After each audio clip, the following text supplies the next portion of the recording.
আসসালামু আলাইকুম। হ্যালো বন্ধুরা, কেমন আছেন? আশা করি ভালোই আছেন। আপনাদের দোয়ায় আমিও ভালো আছি। তো আপনাদের রমজান মাস কেমন কাটতেছে অবশ্যই কমেন্ট করে জানাবেন। আজকে আপনাদের সিমের বিচি, ছোটো আলু দিয়ে, সিম দিয়ে, শুকটি মাছ দিয়ে ভাজা দেখাবো। সঙ্গেই থাকুন। তেজপাতা,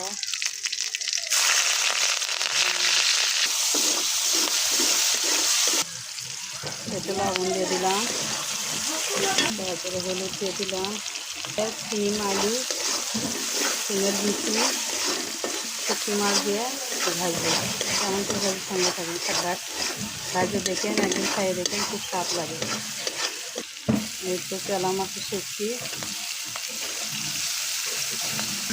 এই তো ভাজা হয়ে গেছে। এখন এর মধ্যে ঢেলে দেবো সব কিছু, মিক্স করে নিলাম।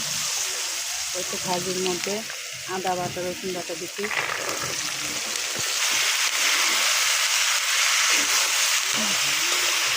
এই তো সামান্য পানি দিয়ে নেব। এখন যে রান্নাটা সিদ্ধ হতে চায় না, এই জন্য সামান্য একটু পানি দিয়ে নিলাম। এই তো ভাজি বলো করছে, কুলারে দিব।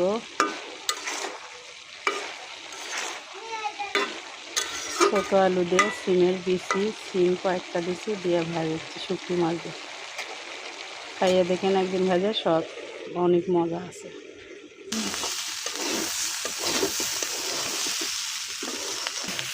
এই তো আমার ভাজি হয়ে গেছে।